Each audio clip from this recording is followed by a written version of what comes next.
Greenleaf ma'nosi yashil yaproq demakdir. Greenleaf korporatsiyasi 1998-yilda tashkil topgan bo'lib, 28 yildan beri dunyo miqyosida mustahkam o'rnashgan hamda 40 ta mamlakat bilan strategik ittifoqdir. Greenleaf korporatsiyasi 6 ta rivojlangan yirik mamlakatlar Germaniya, Shveysariya, Italiya, Fransiya, Yaponiya hamda Xitoy bilan shartnoma imzolagandir.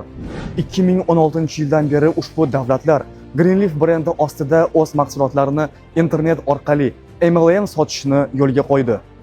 Korporatsiya Xitoyning eng yaxshi tabiati, ekologik toza hududi Suzhou shahrida o'zining kollagen, bambuk, aloe plantatsiyasiga egadir hamda ushbu korporatsiyaning kosmetik parki, diqqat qiling, 107 gektar maydonni egallaydi.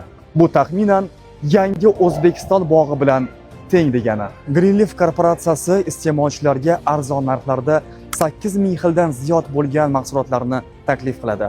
Ulardan hojatxona qog'ozidan tortib tilla taqinchoqlar, kiyim-kechaklar va hattoki elektromobillari ham mavjuddir. Greenleaf korporatsiyasi mahsulotlariga GMP mahsulotlarning inson organizmiga nojo'ya ta'siri yo'qligiga bildirgi berdi.